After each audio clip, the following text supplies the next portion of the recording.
Hello bachchon, let's read this question. The question says, a radioactive material is reduced to 1 by 8 of its original amount in 3 days. If 8 into 10 raised to the power minus 3 kg of material is left after 5 days, the initial amount of material is. Question में हमें given है कि एक radio active material है जिसका 3 days के अंदर 1/8 original जितनी अमाउंट थी उसकी वो डिक्रीज हो। 5 डेज के बाद जो हमारे पास मटेरियल बचा उसका जो मास था वो है 8 इंटू 10⁻³ kg। हमें बताना है कि ओरिजिनल अमाउंट कितनी थी मटेरियल की concept after n half life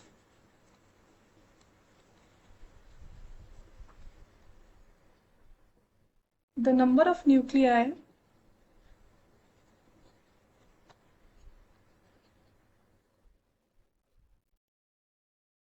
left undecayed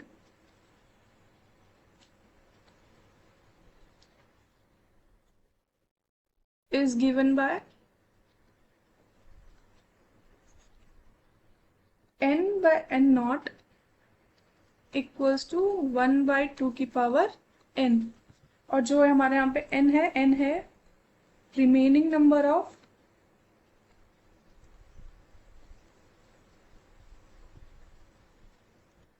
active nuclei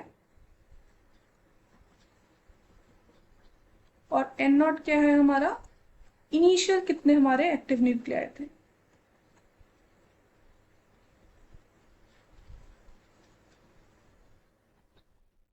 और जो हमारे यहाँ पे हमने स्मॉल n यूज किया है वो है n इक्वल्स टू t, जिस टाइम पे हम निकाल रहे हैं अपना नंबर ऑफ न्यूक्लियाई अपॉन में t हाफ, जिसे में हम हाफ लाइफ भी कहते हैं। तो क्वेश्चन में हमें गिवन जो है हम उसकी हेल्प से अपना फॉर्मूला यूज करते हैं। n बाय n नॉट ये वाला फॉर्मूला यूज करेंगे सबसे पहले, इक्वल्स टू 1/2 की पावर n, और जो हमारा स्मॉल n है वो t/t हाफ है। क्वेश्चन में हमें गिवन है कि अमाउंट 1/8 हो गई जो हमारी ओरिजिनल इनिशियल अमाउंट थी उसका, तो 1/8 इक्वल्स टू 1/2 की पावर n।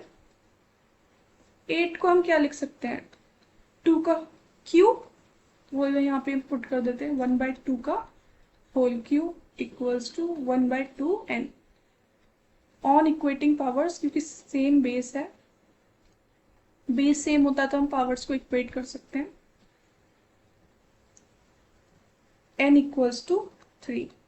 अब हमारा जो n होता है वो क्या होता है t/t हाफ, और t हमें क्या दिया है कि 3 डेज बाद 1/8 हो गया, तो जो हमारी t की वैल्यू है वो है हमारी 3, तो 3 इक्वल्स टू 3/t हाफ। तो जो हमारी t हाफ की वैल्यू आई वो आ गई 1 डे। हमारा हाफ लाइफ जो है वो 1 दिन की है। जो हमने फॉर्मूला यूज किया n by n not equals to 1/2 की पावर n, ये फॉर्मूला हम मास के लिए भी यूज कर सकते हैं। तो क्या हो जाएगा इनिशियल मास अपॉन, इनिशियल नहीं, जो हमारा उस टाइम पे जिस टाइम पे हम निकाल रहे हैं जो एक्टिव मास है वो अपॉन इनिशियल मास।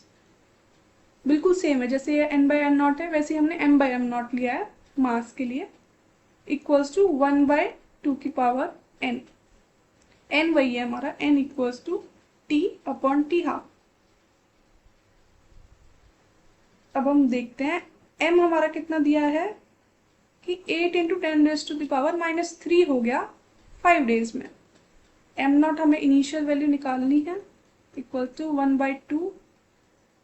अब n की वैल्यू हम t/t हाफ के फॉर्म में लिख लेते हैं। t कितना है 5 डेज, t हाफ कितना है 1, हमने अभी निकाला है। यहाँ से हम अपनी m नॉट की वैल्यू निकालते हैं, सॉल्व करते हैं। Upon m not equals to 1/32।